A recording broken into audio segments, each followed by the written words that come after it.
Hi, and welcome aboard the Enton Express.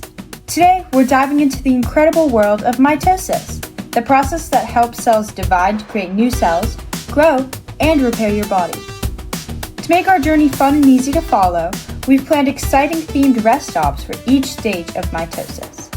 And we can't forget about the big finale, cytokinesis.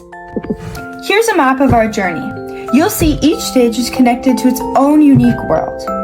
As our magical flying bus arrives at each rest stop, we'll explore what happens during that stage and why it's so important. So buckle up, grab your magnifying glasses, and let's shrink down to the microscopic level to uncover the secrets of mitosis. Let's go! So first up on our tour is interphase. Interphase essentially is the cell's life cycle. Usually lasts for 90% or more of the total time required for the cell cycle. And during this time, the cell is performing its normal functions, so metabolic activity is high. Throughout interphase, the chromosome is in a relaxed kind of spaghetti-like state, and it's called chromatin. And interphase is when the cell duplicates chromosomes. So interphase is made up of kind of subphases. It starts with the S phase, which is DNA synthesis, and then it goes on to G1 and G2 first, and then G1 which comes after mitosis. So DNA synthesis is when DNA kind of gets ready to divide, and by the end of the subphase, after DNA replication, the chromosomes are doubled, each consisting of two sister chromatids joined at the centromere. Next is the G2 phase. During the G2 phase, the cell finishes up preparing for cell division, and two of everything is needed. After the G2 phase, mitosis occurs, and after mitosis, each newly produced daughter cell proceeds through G1 and repeats the cycle. Welcome to prophase, the initial stage of mitosis. During prophase, several critical events occur within the cell. The chromatin fibers condense into visible chromosomes, each consisting of two sister chromatids joined at a centromere. The nucleolus, responsible for ribosome production, disappears, indicating a shift from regular cellular activities to preparation for cell division. The nuclear envelope begins to disintegrate into small vesicles, allowing spindle fibers to interact with chromosomes. Microtubules assembled between centrosomes, forming the mitotic spindle, which will later help separate sister chromatids. These orchestrated events set the stage for the subsequent steps of mitosis, ensuring accurate distribution of genetic material to the daughter cells. Welcome to prometaphase, the second stage of mitosis, which occurs directly after prophase. During prometaphase, the nuclear envelope begins to break down into fragments. The mitotic spindle, which is a structure composed of microtubules, has centrosomes at the poles where microtubules extend to the nuclear region and reach the chromosomes. Some of the spindle microtubules reach toward a connected shore, which is a protein structure all sister chromatids have within the centromere. Proteins associated with this help move the chromosomes towards the center of the cell. Prometaphase ensures the chromosomes are properly organized to ensure the later stages of mitosis are accurate. The third stage of mitosis is metaphase.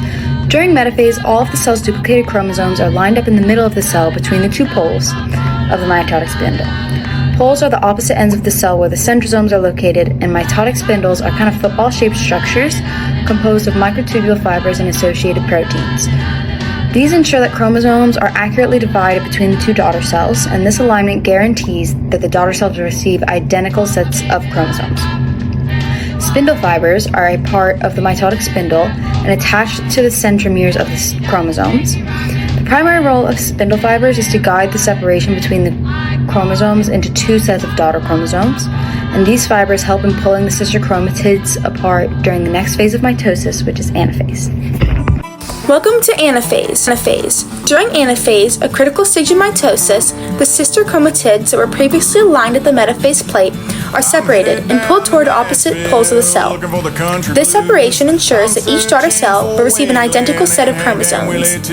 This movement is facilitated by the shortening of spindle fibers attached to the connectors of each chromatid. At the chromatids, now individual chromosomes are drawn to opposite ends of the cell. The cell elongates for preparation for division. These events during anaphase are essential for the accurate distribution of genetic material, leading to the formation of two genetically identical daughter cells. Welcome to telophase. Telophase continues the cell elongation that happens in anaphase. Daughter nuclei appear on the sides of the cell, while nuclear envelopes form around the chromosomes. Chromatin fibers uncoil, and the mitotic spindle disappears. This is the final step of mitosis because the process of the division of one nucleus into two daughter nuclei is over. Telophase ensures that each of the new cells will be identical, with a complete nucleus and a full set of chromosomes. Alright, welcome to cytokinesis.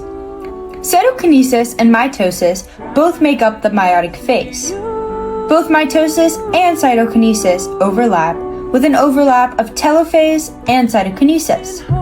By the end of the meiotic phase, two identical daughter cells are produced, each with a single nucleus, cytoplasm with organelles, and a plasma membrane. In cytokinesis, the cytoplasm of the cell is divided in two. Cytokinesis differs in both plants and animal cells. In animal cells, cytokinesis occurs by cleavage. Cleavage is the pinching of the plasma membrane to create two identical daughter cells.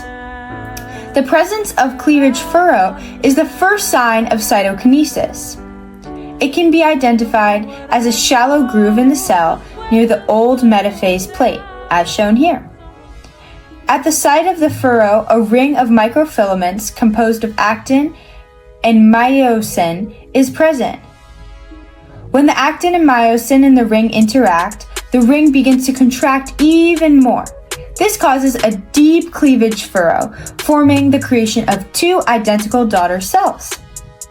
Essentially, the membrane is pinched to split the cytoplasm of the cell in half.